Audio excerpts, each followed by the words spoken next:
Hello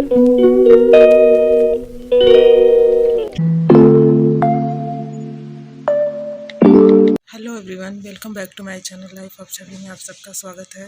और good morning. I hope कि आप सब ठीक होंगे, मैं भी ठीक हूँ। और अभी सुबह के 8 बज रहे हैं और मैं उठ चुकी हूँ। और उठी तो बहुत सुबह ही उठ गई थी, 4 बजे ही नींद खुल गई थी। लेकिन फिर भी बेड पे ही थी, रात को ठीक से नींद नहीं लगी ना, इस वजह से। और अभी मैं अपनी चाय लेकर के बैठी हूँ, तो सोचा कि ब्लॉगिंग शुरू कर दूँ। कल रात को 11:30 बजे आई मैं, और अभी फिर से जाऊँगी 11 बजे तक, क्योंकि आज बारात जाएगी। तो जाऊँगी मैं भी। तो मैं बारात में नहीं जा रही हूँ, बहुत सारी लेडीज़, सब कोई जा रहा है। मुझे भी बोल रही थी भाभी, लेकिन मैं नहीं जा रही हूँ, क्योंकि ये डुग्गू चेरी है ना, इनको अकेला छोड़ के नहीं जा सकती। और पापा और बाकी लोग तो जाएंगे ही, तो इनको अकेला छोड़ के नहीं जा सकती। कल इन लोगों को अकेला छोड़ के सिर्फ आधे घंटे के लिए सब पे चला गया था। तो पूरा बैग में सामान वामान रखा था, कुछ कपड़े रखे थे, सबको निकाल निकाल के इन लोगों ने फाड़ दिया। तो छोड़ के जाना ठीक नहीं है इन लोगों को, क्योंकि लोग अकेले नहीं रहे हैं ना, तो नहीं रह पाते हैं, तो इनको भी दिक्कत होती है। तो इसलिए मैं नहीं जाऊँगी। और बस यहाँ के फंक्शन में जैसे बारात विदा करने के लिए मैं जाऊँगी। तो फिर मैं चाय पी करके फिर मैं मिलती हूँ आप सबसे। ये देखिए, हम लोग जब संगीत में गए थे ना, तो ये डुग्गू चेरी को हम लोग बांध के गए थे, घर में छोड़ के गए थे। पूरा इसमें कपड़े रखे हुए थे, कुछ पेपर थे, सब फाड़ फाड़ के खेले थे ये लोग। मतलब इनको अकेला रहना पसंद नहीं है ना, तो ये परेशान हो जाते हैं। ये देखिए क्या किया इन लोगों ने।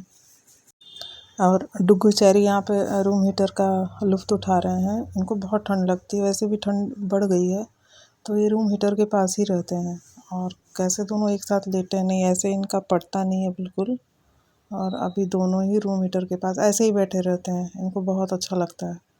और मैं तो बैठ ही नहीं पाऊँगी इतना पास में, तो इन लोगों को राहत रहती है। तो इनकी वजह से मुझे ना थोड़ा जला करके ही रखना पड़ता है, रूम हीटर ऑन करके रखना पड़ता है, बीच बीच में बंद करती हूँ। तो ऐसे भी डुग्गू को फीवर है, वो बीमार है। मैं रेडी हो चुकी थी जाने के लिए, और आज मैंने वेयर किया है ब्लैक कलर का बनारसी सूट और दुपट्टा। और मुझे ठंड लग रही थी तो मैंने स्वेटर पहन लिया था, बट ठंड नहीं थी। बाद में मैंने उतार दिया था स्वेटर। और अब मैं निकल चुकी हूँ घर से जाने के लिए। तो मुझे लगा कि लेट हो गया है, लेकिन फिर मुझे वापस आना पड़ा। पापा लोगों को जाना था ना, तो तैयार उनका सारा कपड़ा वगैरह मुझे ही देना था। तो फिर मैं लौट के आई, तो वही मैं जा रही थी। और ये जो मैंने ब्लैक कलर का सूट वेयर किया ना, वो मीशो से ही था। मैंने मीशो से मंगाया था, बहुत अच्छा है।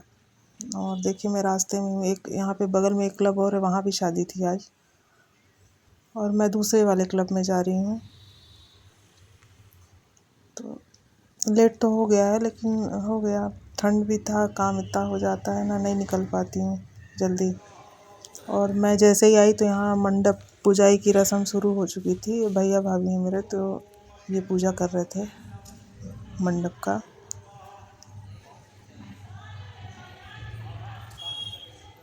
तो वैसे शादी की सब रस्में मुझे बहुत अच्छी लगती, मुझे बहुत पसंद है सभी रस्म। तो कुछ रस्म बहुत जानती हूँ, बहुत नहीं जानती हूँ। यहाँ पे देखिए, बुआ लोग लावा भूज रही हैं। तो ये लड़के के मतलब बुआ लोग हैं, और उधर से लड़के की जो मासी हैं, वो गाना गा रही हैं, गाली दे रही हैं। जो गाली वाला गाना गाया जाता है ना, उस हिसाब से, तो वो सब हंस रही थी। अब यहाँ पे हो रहा है कंकन बांधने का रस्म होगा लड़के को। ये मेरा भतीजा है, तो सब बुआ लोग हैं, सब डांस कर रही थी। बुआ, बड़ी मम्मी है, सब। और जब जब मुझे देखता था तो हंसता था। अभी बहुत बड़ा नहीं है, शादी के इतना भी लायक नहीं था। तो हम कहते कि तुम तो अभी बच्चे हो बिल्कुल। लेकिन हो गया, अच्छी लड़की थी, मिल गई, तो भैया भाभी ने कर दिया। और ज़्यादा देर नहीं उठ बैठ पाता, मतलब उसको बोर लगता है। मेहंदी लगवाना था, जब लगा रही थी मैं, तो बहुत चिढ़ रहा था। तो देखिए यहाँ पे उसको कंकन बांधा जा रहा है। अब यहाँ पे हो रहा है इमली घोटाई का रस्म। इमली घोटाई का रस्म हम लोग क्या नहीं होता है इधर, जिधर मैं मेरा है, जहाँ की मैं रहने वाली हूँ, लेकिन बहुत जगह होता है इमली घोटाई का रस्म। वही हो रहा है। ये मेरे भाभी की भाभी हैं, इन्होंने इमली घोटाया है। ये यूपी बिहार में ज़्यादा होता है और इधर जिधर मैं एमपी में लोकल रहती हूँ वहाँ होता है। ये इनकी बहन है भाभी की। सब कोई मतलब ना इसमें सभी को इमली घोटाते हैं। भाई घोटाते हैं, मामा जो होते हैं, और सब जो होते हैं ससुराल और के तरफ, मायके के तरफ के लोग सब इमली घोटाते हैं। तो उसमें कुछ न कुछ आपका नेग रहता है, वो देते हैं लड़के की माँ को। यहाँ पे जो मेरा भतीजा है, ये दीदी है, तैयार कर रही हैं उसको। तो तैयार हो चुका है दूल्हा, अपनी दुल्हनिया को लेने जाने के लिए रेडी है।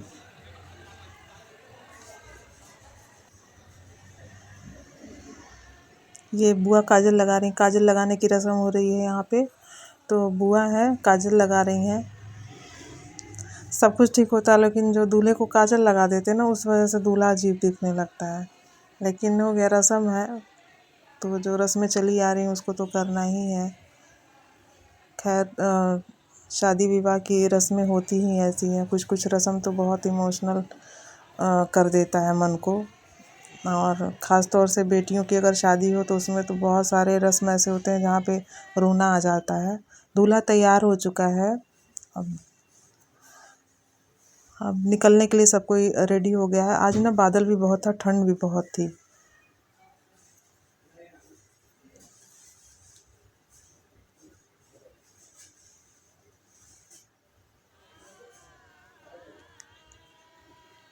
ये उनकी मम्मी है पीछे जो है, भाभी है।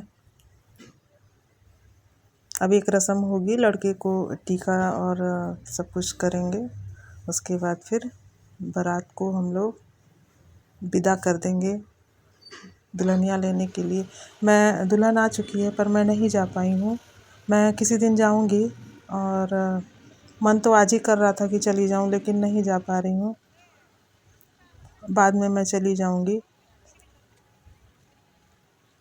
मेरी बहन की जब इस तरह से विदाई हो रही थी ना, तो हम लोग सब बहुत दुखी हो गए थे, बहुत रो रहे थे। बहुत अच्छा नहीं लगता है।